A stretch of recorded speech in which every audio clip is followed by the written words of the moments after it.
This week in Flying Through Time, after the hectic development period of World War II and the ensuing rush into jet engine development, a successive series of fighter aircraft emerged that made their mark in aviation history. These planes epitomized the shape of the supersonic jet fighter. They were the Century Fighters.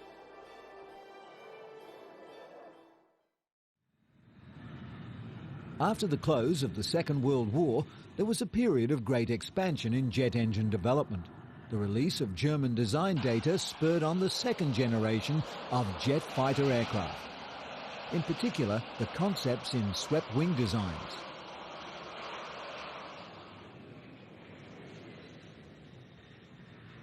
Previously, jet aircraft designs had maintained the straight wing concepts of their propeller-driven forebears.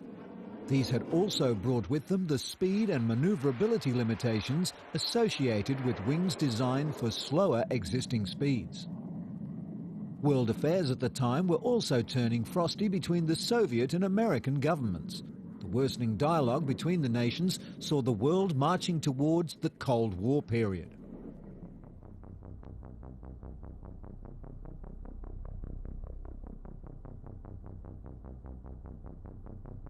World paranoia was raised another notch in 1949, when the Soviets displayed reverse-engineered B-29 Fortresses as their Tu-4 long-range bombers. And having previously tested their own nuclear weapons, American defense analysts were forced to rethink their Air Force requirements. The American fighter infantry at the time had the North American-built F-86 Saber. This was a very technically advanced fighter for its day.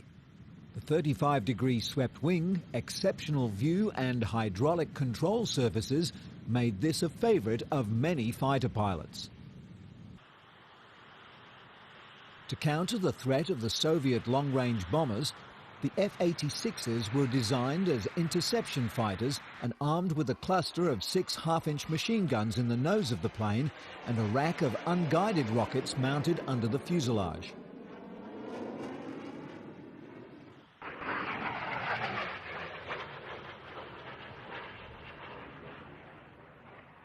A favorite at air shows was the sonic boom produced by the planes to impress the crowds. These fighters were publicly seen to be the plane of the future and as the cutting edge of American Air Force.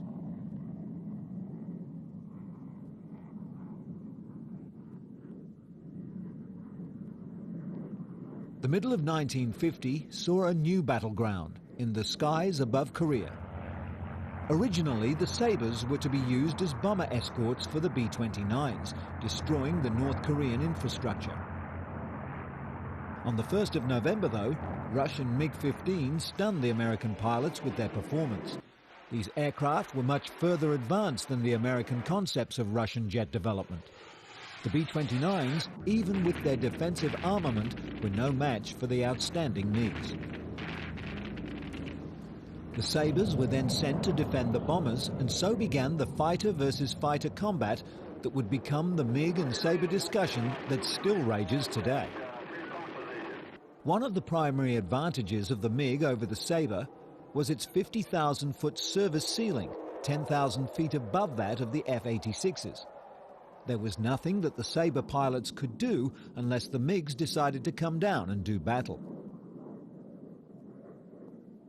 However, one of the most serious weaknesses of the MiG-15 was its tendency to go into uncontrollable spins, especially in the hands of inexperienced pilots. Many Sabre victories in Korea were scored without the F-86 pilots ever having to fire their guns. They merely forced their MiG opponents into spins from which their pilots could not recover.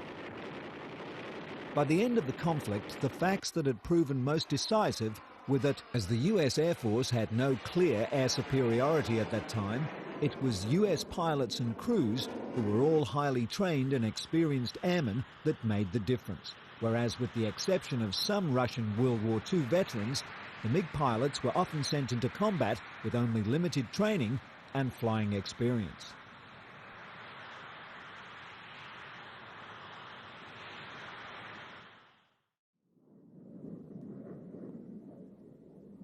The F-86 models were phased out of the Air Force inventory within a year after the Korean War. However, 5 new fighters were then in research and development phases.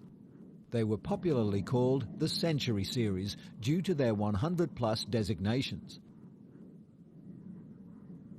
3 of these aircraft, the F-100, the F-101 and the YF-102, were descended from existing fighter designs. The remaining 2, the F-103 and the F-104, were entirely new concepts.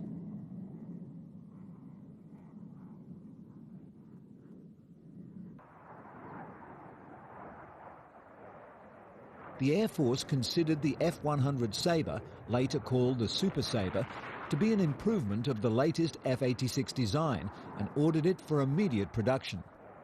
The F-100 was more than an updated F-86, however. The new aircraft incorporated a 45-degree angle swept wing, a larger fuselage, new armament and a new engine, the J-57 P-7 Pratt & Whitney turbojet, complete with afterburner.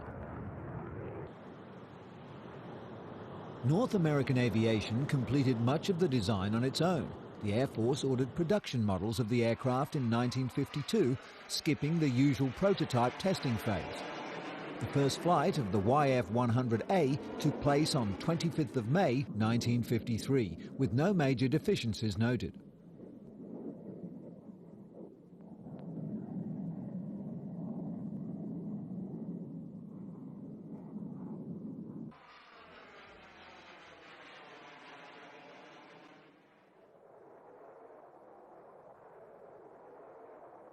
By mid-year, however, 3 problems became apparent: low speed handling characteristics, poor visibility over the nose during takeoff and landing, and inadequate static and dynamic stability. 2 of the problems were quickly rectified, but the issue of low speed handling, particularly on landings and takeoff, was to dog the Super Sabre throughout its life. The F-100 went on to become a specialist ground attack fighter bomber and was used in extensive deployment during the Vietnam conflict and the Rolling Thunder program.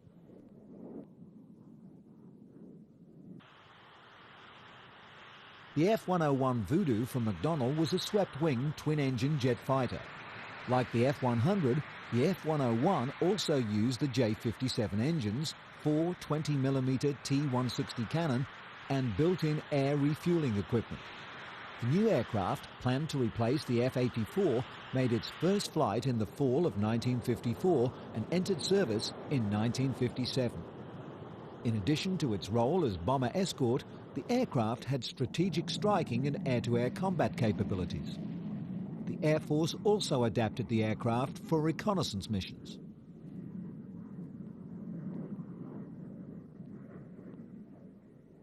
The Convair F-102A Delta Dagger single-seat all-weather interceptor was the first delta-wing combat aircraft in the world to enter operational service. It was also the world's first all-weather interceptor capable of supersonic performance in level flight. It was the first fighter to have an all-missile armament provided as standard from the very start of the initial design stage. The YF-103 was an even more high-performance interceptor being developed by Republic Aviation at the same time as the F-102. However, in 1954, funds were denied for an extended development program, and in 1957, the program was cancelled altogether. Development of the Lockheed F-104 Starfighter, an advanced day fighter scheduled to replace the F-100, began in 1952, but didn't make significant progress until mid-1954. This aircraft, called a minimum concept weapon, was meant to perform air superiority missions at lower expense than its more complex contemporaries.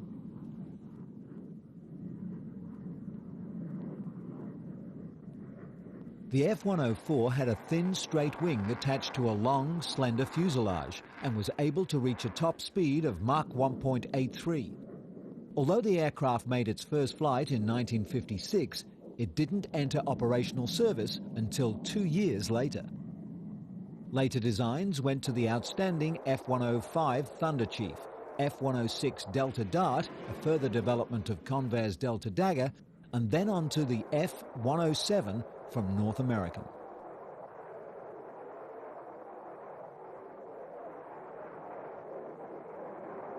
All of the aircraft in the series had their initial problems. Most were dealt with in further development, but some became part and parcel of the job description of jet fighter pilot. With the speeds now being achieved by the planes, the concept of landing became somewhat of an exercise in controlled chaos.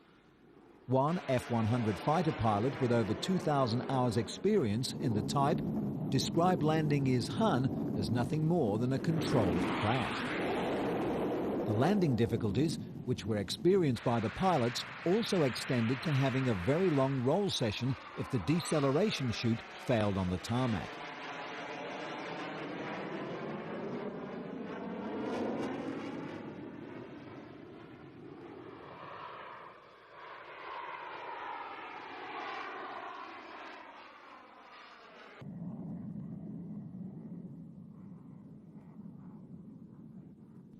Of the most worrisome, though, was still the lack of low-speed maneuverability characteristics of the plane on landing.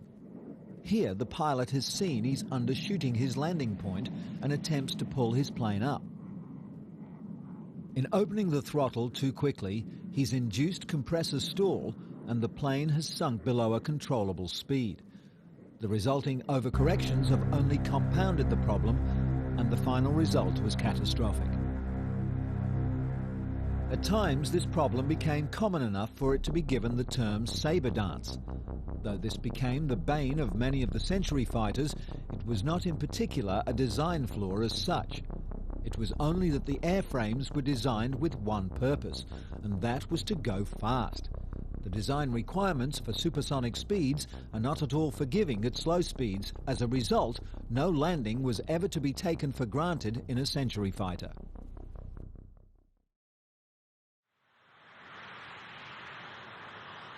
Many of the aircraft were further developed after their initial acceptance. The 104 from Lockheed was initially designed as an interception and air superiority fighter. It was occasionally described as a manned missile and almost supported the fact as the tiny wings were bolted onto the outside skin of the aircraft.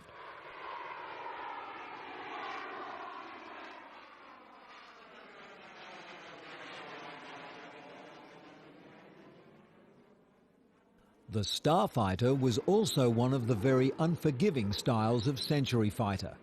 The German Luftwaffe lost over 200 planes in accidents, though little blame was apportioned to the plane itself.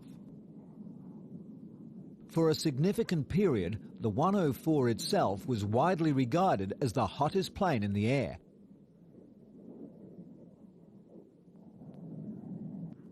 In spite of its initial testing problems with in-flight pitch-up, it went on to set and hold most records in speed, height and climb at one time.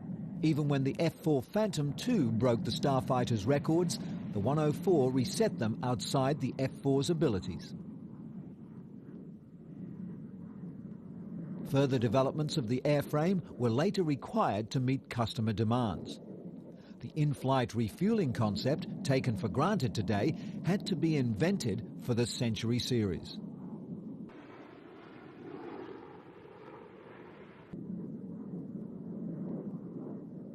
Significant retrofitting, though, was required for the 104 to be able to successfully deliver the unguided Genie nuclear rocket. With the plane's fuselage fully occupied with its engine, some concerns of how to provide separation before firing led to an elaborate trapeze concept for launching the weapon. Testing showed the 104 easily coped with all the new requirements, though it still failed to generate any large US orders.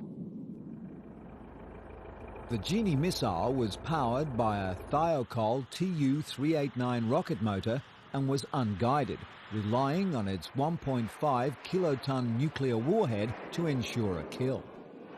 Launch weight was 822 pounds and maximum velocity was Mach 3.3. Snap-out fins gave the missile stability during flight. Range was about 8 miles and flight time to target was about 12 seconds. One of the most significant marks of Lockheed's 104 was, though it didn't achieve major domestic sales in the US, its production did run for over 30 years for various NATO air forces and stayed in service even longer.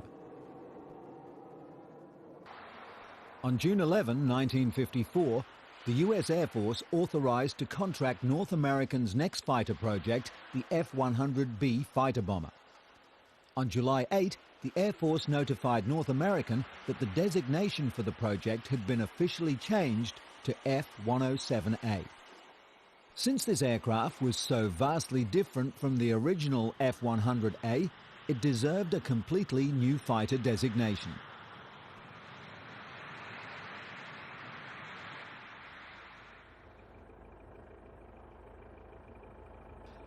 In comparison with the original F-100 with a top speed of around Mach 1.25, the F-107 was 50% longer and could achieve closer to Mach 2 as an interceptor. Also, moving the engine intake from the nose to the top of the fuselage just behind the cockpit allowed for conformal storage inside the fuselage of various nuclear weapons. The first F-107A took off on its maiden flight on September 10, 1956 at Edwards Air Force Base, with North American's test pilot Bob Baker at the controls. It went supersonic on its first flight, although there was some minor damage upon landing when the drag chute malfunctioned and the aircraft overran the end of the concrete runway and ended up in a ditch. The aircraft was quickly repaired and flew again 3 days later. The F-107A found itself in direct competition with the Republic F-105 Thunderchief for production orders. In March 1957, the US Air Force decided to go with the F-105, and the F-107 was relegated to aerodynamic testing duties. The North American F-107 is widely regarded today as one of the best planes never to go into service.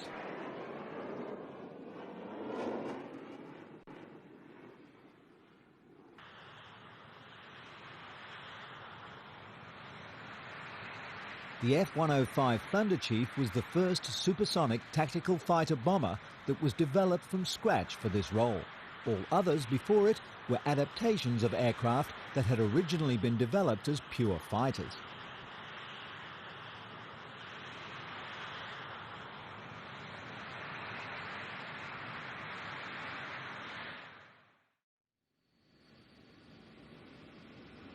The Thunderchief has the distinction of being the largest single-seat, single-engine fighter ever built. Although designed for the nuclear strike role, the Thunderchief gained distinction for the role it played in the Vietnam War in delivering conventional ordnance on targets in the north. The first YF-105A rolled out of the factory in the autumn of 1955. It was shipped to Edwards Air Force Base for initial trials over the Mojave Desert. The first flight of the YF-105A took place on October 22, 1955. It easily exceeded the speed of sound on its first flight, although, as expected, the transonic drag was quite high. It was the largest and heaviest single-seat fighter ever built up to that time.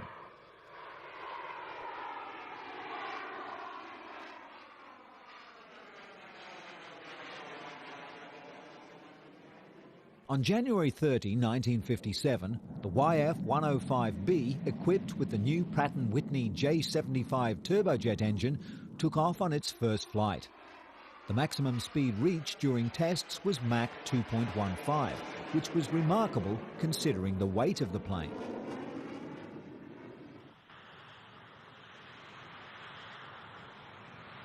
Interestingly, the Convair F-106A was to use the same Pratt & Whitney J75 engine as the Thunderchief, though later developments saw it fitted with an even more powerful version of the J75. In mid-1957, the F-106A was given the popular name Delta Dart and went on to be regarded by many as being the finest all-weather interceptor ever built. It served on active duty with the US Air Force for almost 28 years, much longer than most of its contemporaries.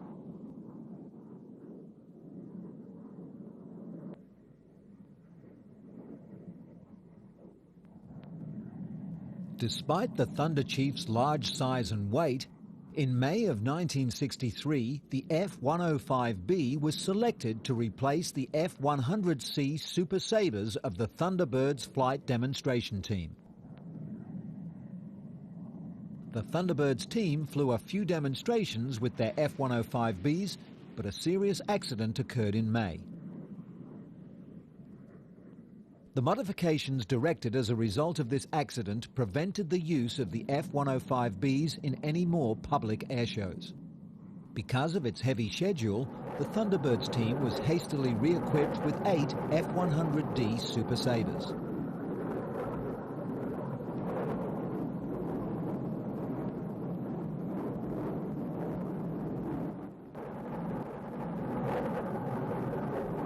Here, the Thunderbirds are putting their Huns through one of the display sequences they've become so well known for. The F-100Ds remained with the Thunderbirds until 1969, when the team was re-equipped with F-4E Phantoms. Right on in.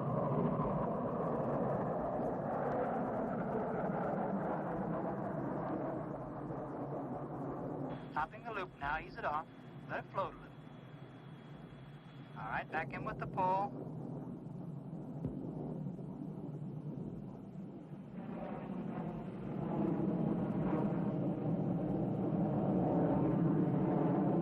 Now let's ease it off and play the deck.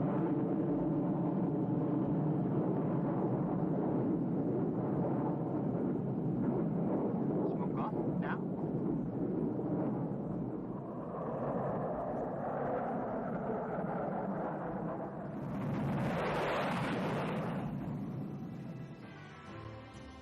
Though many of the Century series of fighter aircraft had their inherent flaws, all of them played extraordinary roles in the development of today's aeronautic technology. They have truly made their marks as the Century Fighters.